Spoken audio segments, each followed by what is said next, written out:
Esta mañana han comenzado las pruebas del nuevo acelerador lineal de León. Y hoy también los políticos de Ávila se han ido a hablar con el consejero de Sanidad para pedirle uno. Hay 11 aparatos similares en toda Castilla y León, pero 4 provincias, Palencia, Soria, Segovia y Ávila, no tienen ninguno. Los pacientes tienen que desplazarse a otros hospitales para recibir radioterapia.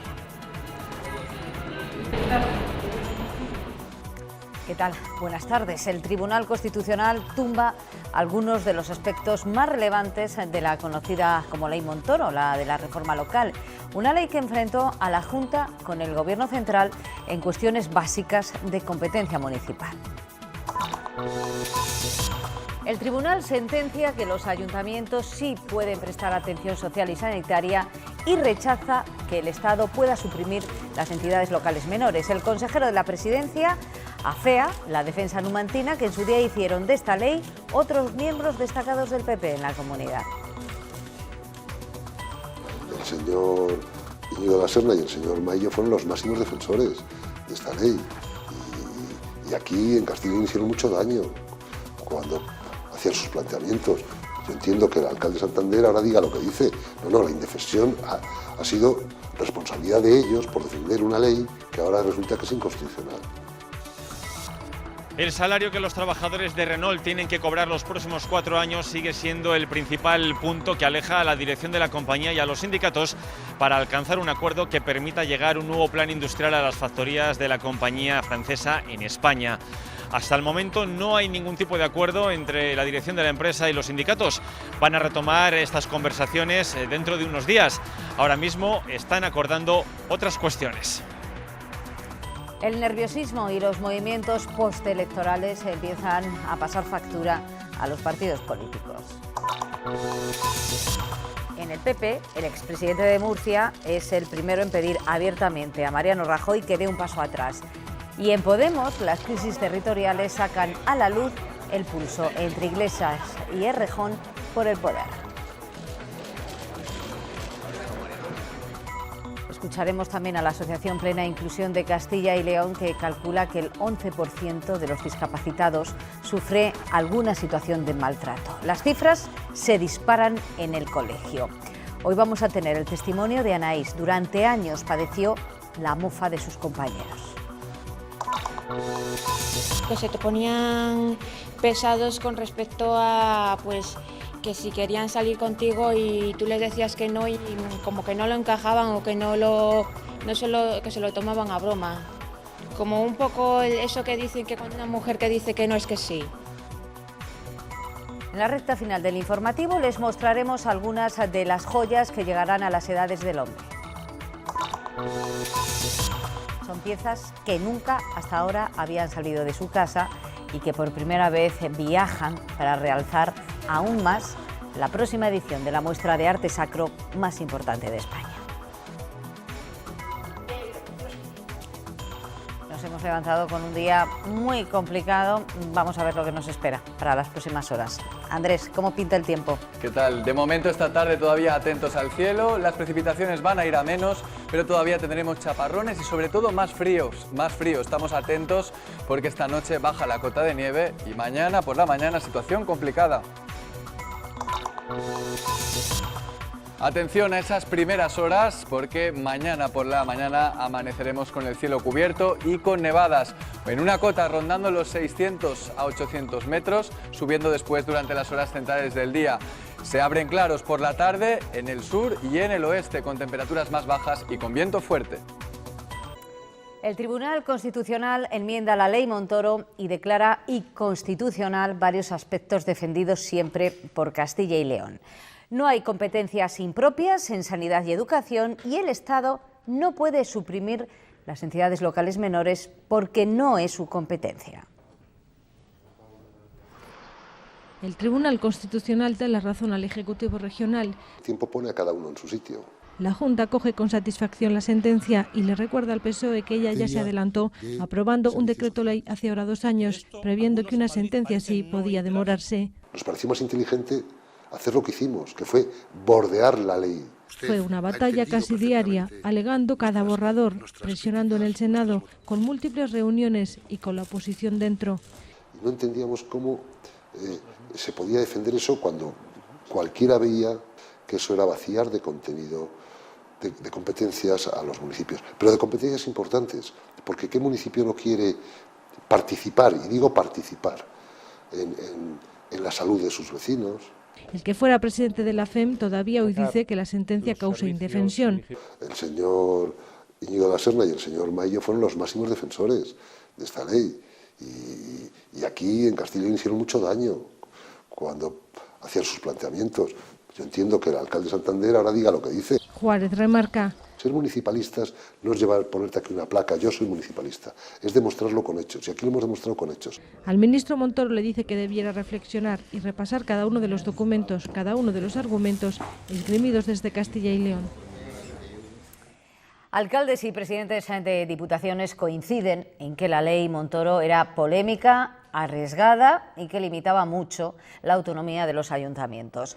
La mayoría pide tiempo para analizar la sentencia, a ver cómo se va a aplicar. La valoración más completa ha llegado de la Federación Regional de Municipios y Provincias. Su presidente reconoce abiertamente que la ley también ha tenido su parte positiva. Los ayuntamientos valoran la sentencia. Demuestra que no estábamos equivocados y traslada, bueno, pues la verdadera fuerza que el municipalismo tiene. Y viene a sacar las vergüenzas, desde luego, primero al Gobierno de España, ¿no?, que no supo redactar una ley de la mano de los ayuntamientos. La Federación Regional de Municipios y Provincias valora que hay que hacer menos normas y que éstas estén más consensuadas, pero defiende que la ley Montoro también ha sido positiva. Los ayuntamientos dieron una vuelta a sus cuentas y fueron capaces de pasar de números rojos a números azules. Y aunque desde las diputaciones reconocen que era una ley polémica, con un compromiso en algunos casos arriesgado, ahora siguen mirando con preocupación la financiación de servicios locales. A mí lo que me preocupa es la financiación de esas... Pues que es importante que económicamente no nos abandonen. En lo que todos coinciden es en que necesitan tiempo para estudiar la sentencia. El presidente de la Diputación de Ávila y el alcalde de esa ciudad reclaman hoy de nuevo al consejero de Sanidad un servicio de radioterapia oncológico. En esta provincia, cerca de 400 personas se desplazan a otros hospitales para recibir el tratamiento.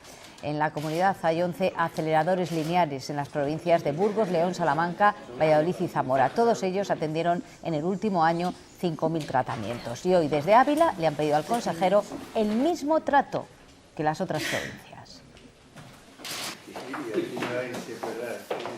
Precisamente hoy también en León han comenzado las pruebas de un acelerador lineal de última generación mucho más preciso. La nueva máquina podría comenzar a funcionar en julio. Su tecnología permitirá focalizar el tratamiento en las zonas afectadas por un tumor y respetar las sanas que se encuentran cerca de ellas. Atenderá a 450 pacientes al año.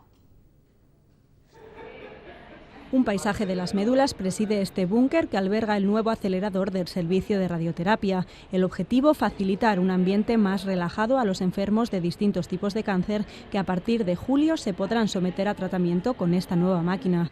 Este acelerador se encuentra de momento en fase de pruebas. Los expertos miden la radiación en una cuba de agua para adaptar las corrientes a los distintos tratamientos, por ser este el medio que se comporta de una forma más parecida con el cuerpo humano. Es muy importante que estas medidas se hagan con la mayor precisión y muchas veces de forma repetitiva para evitar errores, porque cualquier error que cometiéramos en esta fase inicial se pasaría a todos los pacientes. Con una tecnología más moderna que la actual, esta máquina permite focalizar el tratamiento en la zona del tumor, evitando que la radiación llegue a tejidos sanos. El número de tratamientos que nos va a permitir la máquina serán aproximadamente 450 al año. Por el momento es la única máquina de estas características en los hospitales públicos de Castilla y León. Todos los grupos parlamentarios de las Cortes, menos el PP, apoyan al Colegio de Enfermería de Castilla y León en su lucha contra el Real Decreto que regula la prescripción y dispensación de medicamentos. La oposición presentará una proposición no de ley conjunta contra esta normativa. La regulación, según SATSE, genera conflictos en los hospitales y situaciones de inseguridad jurídica. Por ejemplo, en caso de que en una ambulancia no haya médico, la enfermera no podría suministrar oxígeno al paciente. Donde más problemas tenemos es donde están las enfermeras trabajando sin que haya médicos. Los médicos están de guardias localizadas o directamente ni hay médico y ahí se plantea un problema serio porque hay muchas actuaciones que estábamos llevando a cabo que no podemos hacer si no hay un médico presente. Nos lo prohíbe directamente el Real Decreto. Si nosotros lo cumpliéramos a rajatabla, lo que generaríamos sería un bloqueo en el sistema sanitario público, porque tendríamos que decir que cualquier actuación que hace el enfermero en uso, administración, prescripción de cualquier medicamento, tendríamos que llamar al médico. Y el BOCIL publica hoy las oposiciones a maestros que se van a celebrar en junio. 736 plazas divididas en 7 especialidades y además 74 vacantes que se van a reservar a personas con discapacidad. Las más numerosas, las de educación primaria, se realizarán en Salamanca y las de infantil en León. Los lugares concretos se conocerán en mayo. Y esta mañana se han retomado las negociaciones del nuevo plan industrial de Renault. De nuevo, sobre la mesa, el punto con mayores diferencias, las subidas salariales para los próximos 4 años. Óscar Villarroel, buenas tardes. ¿Hay algún avance o seguimos igual?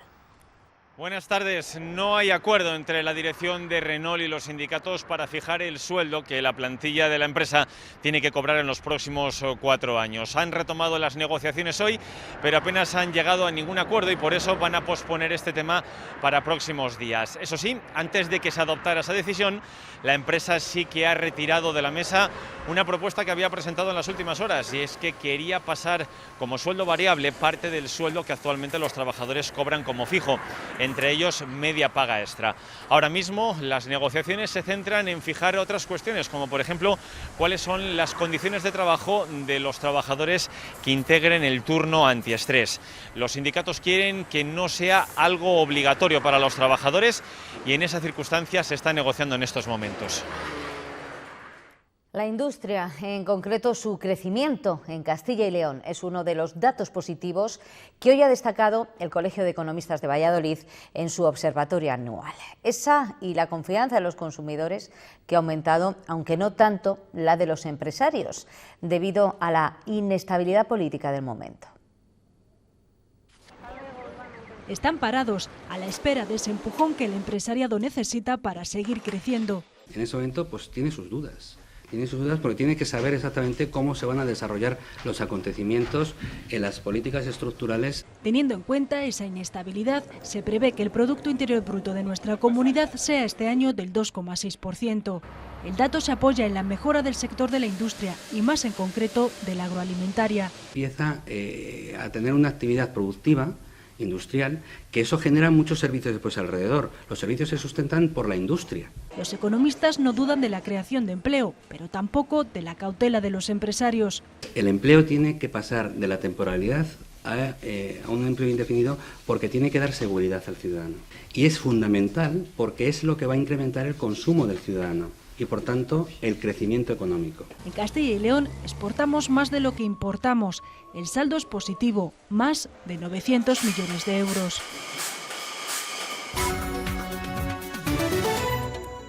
Cuatro días después de la fallida investidura de Pedro Sánchez, ninguno de los partidos se ha reunido todavía. Podemos cancelaba hoy el encuentro previsto por la incomparecencia de Izquierda Unida y Partido Socialista, y los populares y el PSOE siguen sin concretar la fecha de su reunión.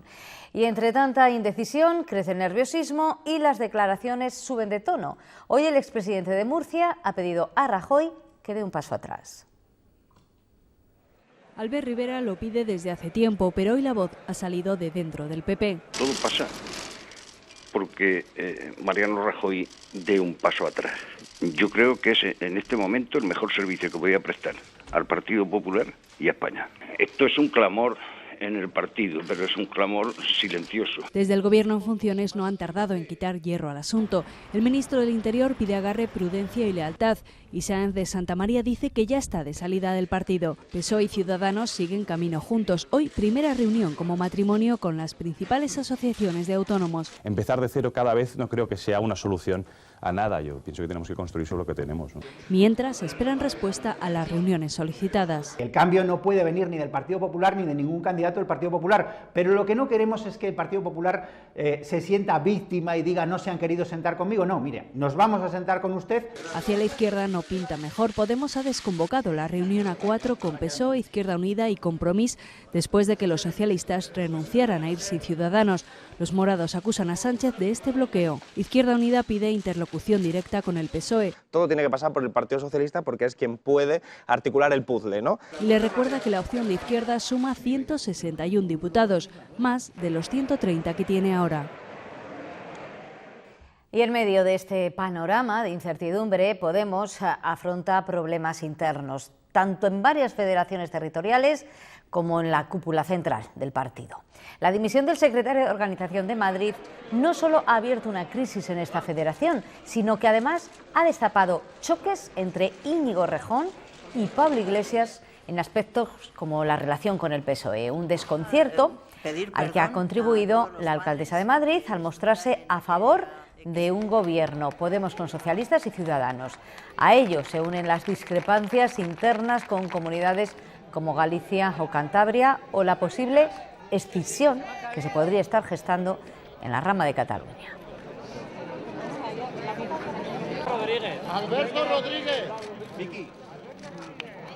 Y ya se han solucionado los problemas de investidura en Portugal. Marcelo Rebelo de Sousa es desde hoy de forma oficial el nuevo presidente de Portugal. A su toma de posesión en Lisboa ha asistido Felipe VI. En su presencia, el monarca ha querido resaltar la estrecha relación que mantiene España con el país vecino. Este viaje de don Felipe es especialmente significativo, ya que es el primero que realiza desde las elecciones del pasado 20 de diciembre y el único que desde entonces no ha sido suspendido.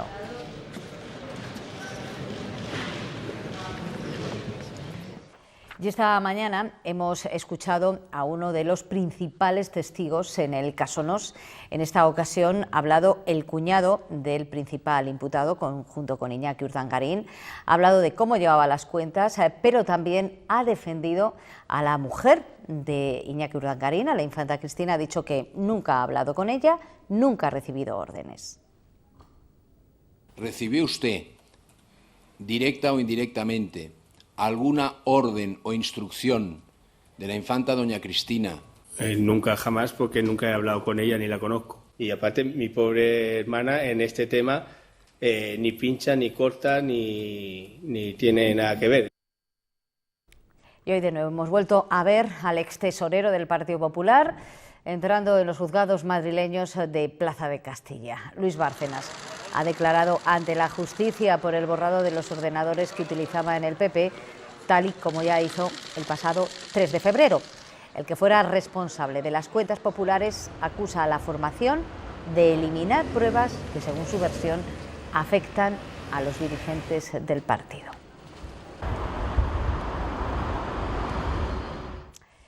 Y el diputado por Segovia, Pedro Gómez de la Serna, que cobró 157.000 euros de la Fundación Arpegio, investigada por la Asamblea de la Comunidad de Madrid por asesoramientos verbales. Lo publica hoy El Mundo. De la Serna, según este rotativo, trabajó como asesor jurídico especial de la Fundación entre los años 2007 y 2011.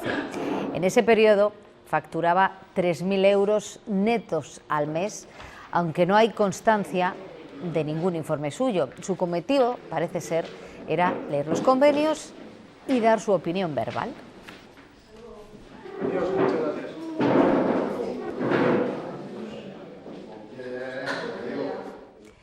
Yo ya he hablado de terrorismo yihadista, el vicerrector de Relaciones Internacionales de la Universidad de Osaka. En un seminario en la Universidad Autónoma de Madrid, el profesor Toshiha Oshino ha explicado la nueva ley de seguridad del país nipón, que entre otras cosas facilita la colaboración con otros países y apuesta por misiones pacíficas en las zonas de las que procedan los terroristas.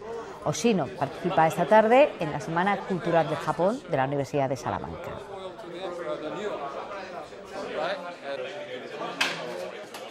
lo que no puede hacer debido a sus limitaciones en política de defensa es bombardear los países en donde está el Estado Islámico, pero sí que puede ayudar a los estados frágiles como Sudán, Afganistán, estados que podrían convertirse en viveros de grupos terroristas, sí que puede ayudarlos a través de la ayuda al desarrollo y medidas para construir la paz.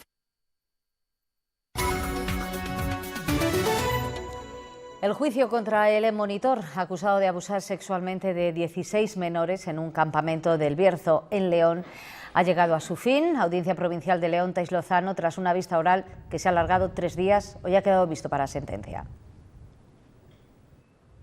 Buenas tardes. Pues sí, el juicio ha quedado visto para sentencia. En la última sesión, las distintas partes han elevado a definitivas sus conclusiones provisionales. Además, el fiscal ha insistido en que los hechos han quedado suficientemente probados tras la declaración del acusado y también de los testigos, por lo que no cabe reducción de pena. A la espera de sentencia, el juicio contra el monitor acusado de abusar de menores de entre 7 y 12 años en un campamento en Carucedo, en León. En la última sesión, las partes han elevado a definitivas las conclusiones que presentaron al inicio del procedimiento, con lo que el fiscal y las acusaciones particulares mantienen la petición de 234 años de prisión. El letrado de la defensa, por su parte, entiende que el acusado, en prisión desde 2012, ya puede salir en libertad y rebaja sus delitos a 2 por abuso sexual y 1 por revelación de secretos. En la última sesión del juicio, que ha quedado visto para sentencia, el acusado ha pedido la palabra para pedir perdón tanto a los padres como a los niños que confiaron en él. El fiscal ha insistido en que en su caso no cabe reducción de condena, porque no se ha podido probar que el medicamento que tomaba le produjese efectos secundarios que le eximan de los hechos. A su juicio, tampoco se puede considerar que el acusado colaborase con la policía, puesto que solo confesó los hechos tras la denuncia de su mujer. La Fiscalía, además, ha solicitado que se le aplique una inhabilitación especial que le impida volver a trabajar con niños. 1 de cada 10 personas con discapacidad sufre algún tipo de violencia sexual, pero les cuesta identificar cuando son víctimas de esas situaciones. Hoy lo están aprendiendo en Salamanca. Identificar en qué momento se pasa la línea con ellos. La Asociación Plena Inclusión de Castilla y León denuncia que las cifras se disparan en la etapa escolar. Anaís es una joven salmantina como otra cualquiera, solo que ella tiene una discapacidad intelectual que ha marcado su vida. A pesar de su sonrisa, hoy cuenta una experiencia triste. Constata que ser mujer y tener discapacidad es una suma que se traduce en bullying y acoso. Sí, lo he notado, he sufrido bullying, pero que sí, pues que se te ponían detrás tuya, que no había manera de que te dejaran tranquila, un poco pues de que te piropeaban y de una forma ya llegando a la agresividad. Hoy explica su historia a otros chicos y chicas como ella. Es el objetivo del curso que persigue que personas con discapacidad intelectual aprendan a identificar, prevenir y denunciar situaciones de maltrato y violencia. Hasta el 30% de ellos padecen violencia psicológica, especialmente en el colegio, y casi el 11% ha sufrido violencia sexual. Hay muchos casos de abuso, pero ni siquiera las propias personas con discapacidad perciben que están siendo abusadas. Menos de la mitad de las personas con discapacidad que sufre algún tipo de violencia sabe cómo y dónde acudir en busca de ayuda. Evitar que esta situación se perpetúe es el objetivo de este curso, organizado por la plataforma Plena Inclusión Castilla y León.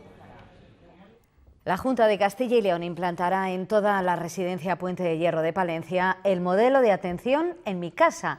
Creará 11 unidades de convivencia para 200 plazas en la que se invertirán 5 millones de euros. La primera actuación se desarrollará en un mes. En abril se licitará la obra de una nueva unidad para 16 personas. Tendrá un coste de 500.000 euros y se contratará a 7 auxiliares de enfermería. A largo plazo se reconvertirán todas las plazas de válidos de la residencia en dependientes. Vamos a convertir toda la residencia en unidades de convivencia. Es decir, será un centro residencial con 11 unidades de convivencia, todas ellas plazas convertidas dirigidas a personas dependientes. Y la vicepresidenta de la Junta ha visitado este centro de formación profesional acompañada por el consejero de Educación. Es el Juan de Herrera de Valladolid y es el modelo para la formación dual que se está implantando en la comunidad. Valdeón ha defendido que la vinculación de la enseñanza reglada y la de aprendizaje en las empresas es más motivante para el joven, más adecuado al mercado laboral y más atractiva para la empresa. A las propias empresas también les gusta porque sirve de elemento dinamizador, sirve también para captar personas, para tener gente formada. Y no olvidemos que es una forma también de atraer inversiones y fidelizar las empresas. Si una empresa en un momento dado decide instalarse y no tiene mano de obra cualificada, si no tiene personas que sean capaces de hacerlo, buscar otro lugar donde estén. Villafranca del Bierzo acoge hoy las 8ª jornadas Martín Sarmiento, un religioso que hace 3 siglos impulsó el habla gallega en la comarca berciana. Actualmente 1000 estudiantes cursan estos estudios, pero la matriculación ha bajado en el último curso. Son niños y niñas que están viendo en directo una obra de teatro en gallego. Ellos y ellas estudian el idioma hermano en la comarca berciana. Actualmente son 1000 alumnos en 11 colegios y 4 institutos, pero la cifra se ha estancado e incluso reducido. Creen que la LOMCE afecta por sacar del horario lectivo el estudio del gallego. O que non vemos viable moitas veces é que haxa trancos como o da aplicación da LOMCE e que nos saquen a materia en bacharelato fora do horario escolar, incumplindo dereitos que temos os bercianos, dereitos lingüísticos que hai que defender. La Junta de Castilla y León y la Xunta de Galicia colaboran desde hace más de una década en el Bierzo y Sanabria para que se puedan impartir clases de gallego, un idioma con grandes utilidades a nivel internacional, según los responsables del gobierno gallego. La relación con países lusófonos, por ejemplo, la oportunidad que tienen los niños y las niñas, los alumnos nuestros del Bierzo, por ejemplo, en comunicarse con hablantes de habla portuguesa, que son nada menos que 250 millones de hablantes en todo el mundo, entre ellas algunas de las economías emergentes más importantes del planeta.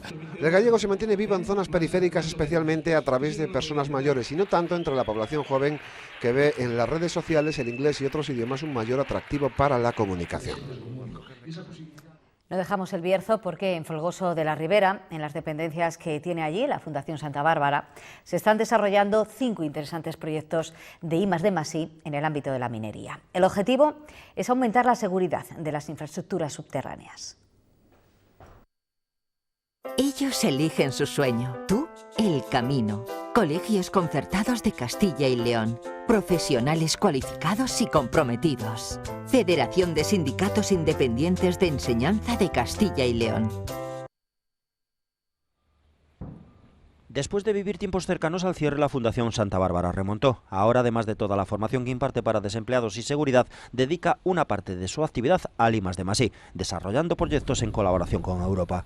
En este momento estamos trabajando en un proyecto para la Comisión Europea que trata de investigar y minimizar los efectos de explosiones de metano producidas en minas de carbón.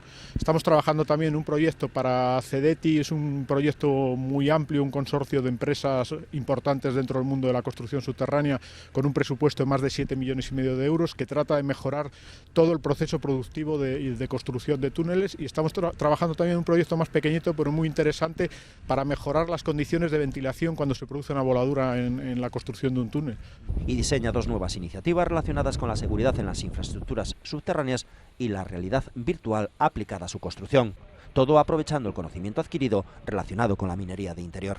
Creo que tenemos un bagaje de conocimiento que nos ha dejado ese proceso de minería durante muchos años, que es un valor y que debemos poner en valor y debemos exportar. La Fundación Santa Bárbara ocupa ya 54 hectáreas en el término de la Ribera, en el municipio berciano de Folgoso, y actualmente emplea a 27 personas. En unas semanas las Edades del Hombre abrirán sus puertas en Toro para mostrarnos 140 obras de arte sacro de Castilla y León. La Fundación guarda con recelo los detalles de esas piezas, pero nosotros les podemos avanzar algunas. Valladolid presta 14, Burgos 11. La mayoría salen por primera vez de museos, iglesias o conventos. Es el santo más popular de Nueva Villa de las Torres. Los agricultores le sacan en procesión y bueno, pues sí, se hace un día de fiesta. Le cambiamos las flores, le ponemos velas y también las velas se le ponemos cuando es San Isidro solo. Le hacemos la novena de San Isidro.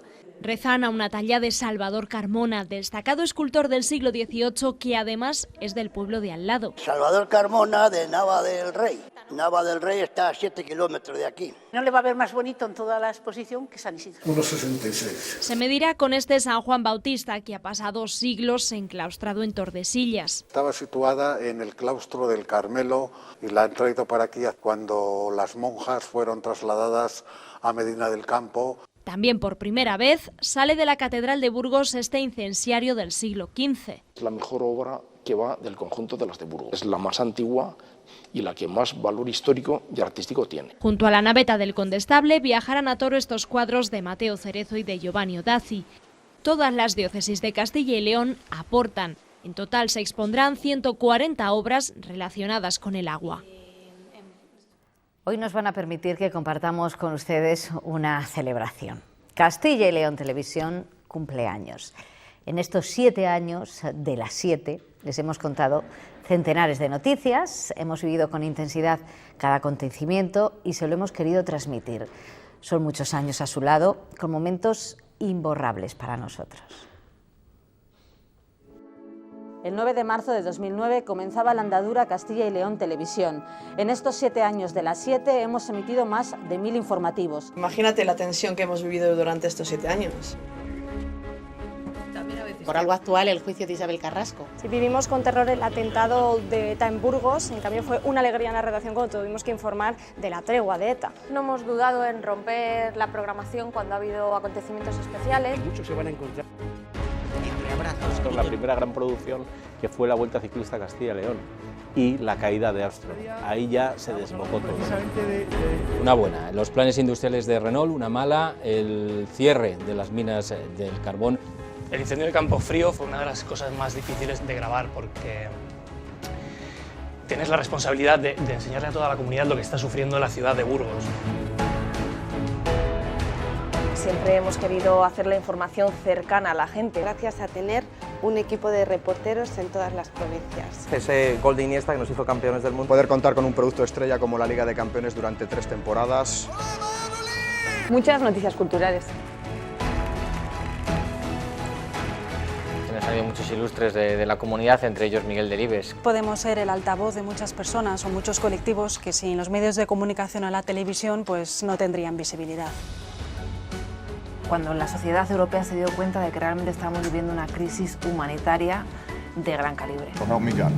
Elecciones en Estados Unidos, todos los atentados de París. Habemus Papa. Ni en 7 años ni nunca pensé que íbamos a dar la dimisión de un papa. Pues imagínate la intensidad con hasta 12 citas electorales y con un relevo en la jefatura del Estado. Ese día hubo un gran despliegue de RTV. Y ahora estamos viendo una situación tanto en el Parlamento de Castilla y León como en el Parlamento Nacional que no tiene nada que ver. Esto de aquí a una semana nos hemos olvidado de ello. Y como decía el maestro Iñaki Gabilondo, este domingo vamos a jugar el partido del siglo de esta semana. Levantándonos todos los días para contarle a la gente la actualidad de Castilla y León. Esto es solo el principio de todo lo que nos queda por contarles. Está claro que nuestra compañera Miriam García se lleva la palma. Hola, caballero. Esa que sale del pelo blanco que tiene mala leche. Me vuelvo al pueblo, lo más bonito para mí. ¿Me vuelvo al pueblo? Me vuelvo al pueblo. Eso, me vuelvo al pueblo. Me vuelvo al pueblo. Ese es el que veo y las noticias de Castilla y León. También triunfa la información agraria. Veo el surco, para ver cómo vale el trigo, la cebada. Surco, sí. Y el espectáculo a campo abierto que les ofrecemos en diciembre y en enero. Cuando ponen los galgos que ha habido. Engancha la rivalidad en las cocinas de los pueblos. Duelo de fogones, sí. Por ejemplo, duelo de fogones lo veo bastante porque también en mi pueblo han estado, en Carpio. Los productos que María Nieto nos descubre cada semana y los rincones que Javier Pérez Andrés nos sugiere en nuestra agenda. El Arcón y Hecho en Castilla y León. Les dejamos en breve con los deportes. Eso, y con Andrés y sus mapas. El tiempo le veo siempre. Gracias, por supuesto. Le veo todos los días el parte en Castilla y León. Por acompañarnos. En los próximos 2 años la Diputación de Valladolid se va a encargar de digitalizar y archivar toda la obra del fotógrafo Luis Laforga. La familia cede todo su trabajo a cambio de que se divulgue. Miles de imágenes conseguidas con su cámara se podrán consultar en persona y a través de Internet. Con una selección de esas imágenes les dejamos. Adiós. Estamos en el archivo de la Diputación de Valladolid. Aquí se van a conservar durante 15 años 250.000 negativos y 5.000 diapositivas de las imágenes captadas por el fotógrafo vallisoletano Luis Laforga. Será para su estudio y su análisis en trabajos e investigaciones. El próximo 10 de abril se cumplirán 3 años de su muerte. Y gracias a este convenio firmado entre la Diputación y la familia del fotógrafo, su obra se abrirá a los ojos de cualquier persona. Era un interés prioritario el velar por la conservación, la gestión y la digitalización del archivo. Y el que la Diputación haya puesto todos los medios al alcance para nosotros ha sido una enorme satisfacción, porque además no solamente es ya la gestión del archivo, sino también el poder dar a conocer y que cualquiera que quiera estudiar tanto la obra de Luis Laforga como la historia gráfica de Valladolid en los últimos años tenga la oportunidad. Se tardará en torno a 2 años en digitalizar toda la obra. A medida que se avance en la digitalización, se podrá ir consultando a través de la página que la Diputación de Valladolid tiene en Internet y también en la biblioteca de la planta superior del Teatro Zorrilla, en pleno centro de Valladolid.